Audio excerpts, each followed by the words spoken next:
Salut les chips, j'espère que vous allez bien, que vous êtes en pleine forme. On se retrouve cette semaine pour découvrir TV Lobotomie, un livre qui va vous faire fracasser votre télé parce qu'il fait flipper sa race, tout simplement. Vous connaissez tous, bien évidemment, le précepte qui dit la télé c'est pas bien, c'est mal, patati patata. Dans ce livre, c'est à peu près ça, sauf que c'est argumenté, c'est prouvé par des faits scientifiques, il y a des années de recherche autour de ça, il y a énormément de références, de thèses, d'études qui ont été faites autour de cette globalité de la télé. Donc très honnêtement, j'ai apprécié ce livre, j'imagine que vous allez l'apprécier. Alors lui, il est une image de la télé totalement négative.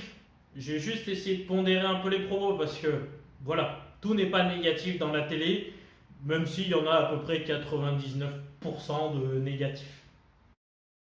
La première partie de son livre, donc il explique qui il est, il explique comment il a travaillé, il explique surtout la globalité des dangers qu'on peut trouver dans la télé, donc il référence énormément de dangers.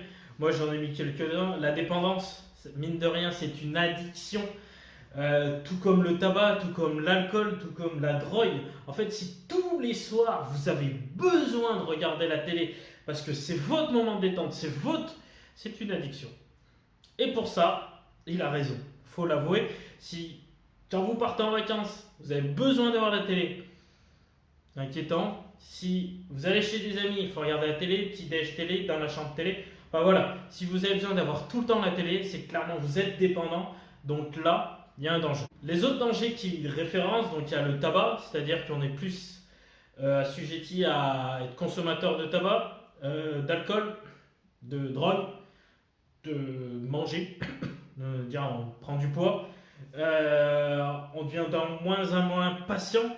Donc là c'est la télé, mais ça va aussi avec nos sociétés d'aujourd'hui, hein, société de consommation.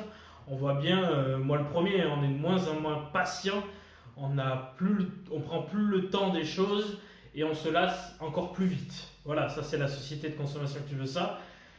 Et c'est aussi le lobby de la télé parce que faut consommer, faut faire des thunes, faut engranger, engranger, engranger. Donc moins en moins patient et on fait de moins en moins de sport parce que quand tu regardes la télé, c'est rare que tu fasses du sport quoi. Un petit peu, mais en général quand tu es avachi sur ton canapé avec ton paquet de chips, très sportif, faites des haltères quoi. Il met un accent très important sur le temps, c'est-à-dire le temps. Une manière d'expliquer que c'est la télé qui gère notre vie et non l'inverse. On le voit très bien, hein, les programmes, comment ils sont axés. On doit être devant la télé à 21h, il y a le journal à 20h, il faut manger à 20h, 19h. Voilà, c'est rythmé, notre vie est calculée et la télé est calculée aussi en fonction de cela. Et on voit bien aussi, par exemple, il ne le met pas dans le livre, mais c'est ce que personnellement j'ai remarqué. Il y a peut-être 10 ans, même pas, le film du soir c'était à 20h45, 55 grand max. Aujourd'hui, le film du soir c'est 21h10, voire 15, voire beaucoup plus si tu regardes une chaîne qui s'appelle C8. Et tout cela, c'est aussi le fait que les gens se couchent de plus en plus tard. Donc, par rapport à la société de consommation, par rapport au visu, aux quantités de vues qu'il peuvent y avoir, et automatiquement, on décale les films. Mais est-ce que c'est nous qui décidons de nous lever, nous coucher plus tard, ou est-ce que c'est la télé qui décide qu'on se couche plus tard? Il y a une partie aussi très importante sur ce qu'on peut appeler l'intelligence ou la culture, ou voilà, où en gros il n'y en a plus. Fini. Pourquoi? Il énumère des sujets comme la télé-réalité. Alors, le livre un peu vieux, donc il ne parle pas des Marseillais et tout ça, il parle de Secret Story. Tant qu'ils aient dû faire les études et tout ça, donc c'est là où c'est pertinent, hein. C'est pas une étude de 2 jours. Donc, il explique que télé-réalité, il y a la sexualisation, la banalisation du sexe à la télé, ou de les filles à moitié à poil, les mecs à moitié à poil. Du coup, qu'est-ce que ça entraîne? On les voit consommer du tabac, de la drogue, de l'alcool dans la télé-réalité ou même ailleurs. Hein. C'est pas que la télé-réalité qui fait ça. Ça existait avant, ça existera après. Et aussi, il parle de la perte de confiance en soi et de repères. C'est-à-dire qu'ils sont tous ultra magnifiques, ultra beaux, ultra sexy. Les filles, c'est quasiment toutes des bombes. Les mecs, c'est pareil. Et du coup, bah, tu culpabilises. En fait, ça crée un double effet négatif. C'est-à-dire que tu es sur ton canapé avec ton paquet de chips. Donc, tu t'empâtes. Et en plus, tu vois des canons à la télé. Donc, qu'est-ce que ça te fait comme effet personnel? Tu vas regretter, tu vas t'en vouloir, tu vas avoir de la haine de toi, de la haine de ton corps. Et qu'est-ce que tu vas faire quand tu as toutes ces choses négatives qui rentrent en toi? Et bah, tu manges encore plus, encore plus. Donc, ça décuple l'effet. L'intérêt vraiment aussi de l'intelligence, c'est qu'il y a certes le parti sexe, drogue, tout ça, qui peut être mis sous la télé-réalité, mais qui existe sous plein d'autres parts. Et aussi une autre partie, c'est l'intelligence, on va dire, qui est bloquée, parce qu'on part du principe que ceux qui regardent la télé sont idiots. Ça se voit dans certains débats, soit sur la géopolitique, soit sur des débats d'idées avec des philosophes, des penseurs ou des polémistes. Tout cela, souvent ils disent non mais employez pas ce mot-là, les gens ne le comprennent pas.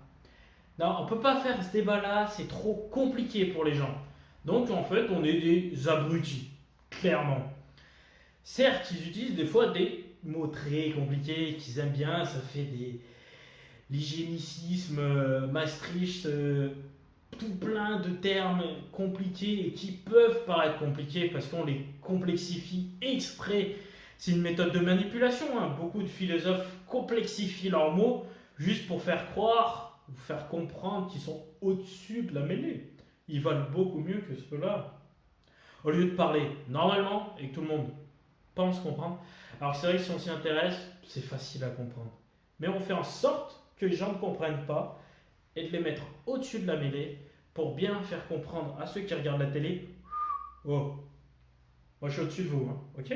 Ce livre-là fait aussi une part énorme sur la santé, en disant que au même niveau que le tabac, que l'alcool, que la drogue, que l'obésité, que tout ça, c'est un mal de santé publique.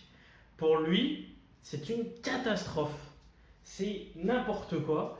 Et en gros, il explique que énormément des mots MAUX, de la société sont dus à la télévision. On va pas se mentir, il n'a pas tort sur un grand principe. Et c'est vrai que de voir cela comme le tabac, par exemple, qui à l'époque était un anti-stress, qui était bien, qui était cool. Aujourd'hui, tu fumes du tabac, c'est mal, c'est pas bien, t'es un monstre, tu comprends rien à la vie. Et en fait, c'est un peu pareil avec la télé, tout simplement. C'est génial, c'est très bien, c'est magnifique. Et aussi bien, ça m'étonnerait, mais dans 10 ans, ça sera mal, ça sera pas bien. Et c'est l'une des bases du développement personnel en plus par rapport à la télé, j'en reparlerai plus tard. Mais du coup, il explique que l'intérêt de la télé, c'est de manger plus pour bouger moins. À chaque introduction en fait de partie de son livre, il met une citation d'un écrivain, d'un philosophe, d'un médecin, d'un tout ça. Et j'en ai relevé une qui je trouve marrante, pertinente et très vraie pour le coup. C'est une de Didier Dainix. M'excusera si jamais j'ai mal dit son nom. Alors, c'est pour écouter TF1, il n'y a pas besoin de cerveau, un tube digestif suffit. En gros, on n'est pas là pour réfléchir, on est là que pour bouffer. Et c'est plutôt vrai. Là, il parle de TF1, mais c'est valable pour toutes les chaînes de la télévision. Ça, c'est la partie la plus flippante, très honnêtement. C'est tout ce que la télé peut augmenter en termes de problèmes de santé. En haut, il explique que le poids augmente. On le sait. Donc quand le poids augmente, il y a souvent des problèmes cardiovasculaires. Donc en gros, tu as plus de risques d'avoir des problèmes cardiaques. Il parle aussi de l'Alzheimer, parce que mine de rien, tous les problèmes un peu mentaux, c'est aussi dû au fait qu'on sert de moins en moins. Attention, hein, pas à chaque fois, hein, mais il recommande beaucoup de faire des mots croisés, des sudoku, enfin de faire des jeux d'esprit. Ça permet au cerveau et ça évite l'Alzheimer. C'est pas la solution miracle, sinon ça se saurait, mais ça aide. Et il y a aussi la confiance en soi. On en a parlé tout à l'heure pour la télé-réalité. Très honnêtement, quand tu vois toutes les personnes au physique génial, quand tu vois les pseudo-élites qui utilisaient des mots ultra compliqués. Tu te dis, bah, je suis loin de tout ça. Donc la confiance en soi, bim, elle prend un high kick de ouf. Et derrière, c'est compliqué. Tout à l'heure, je vous ai parlé d'une partie en développement personnel que j'avais squeezé volontairement. Très souvent, dans tous les livres de développement personnel, les formations, tout ce qu'on voit dans le développement personnel, disent que les pauvres ont une grande télé et les riches ont une grande bibliothèque. Qu'est-ce que ça veut dire? Qu'en gros, la télé n'apporte rien et qu'on peut trouver de la culture et un peu des solutions et élever son esprit dans les livres.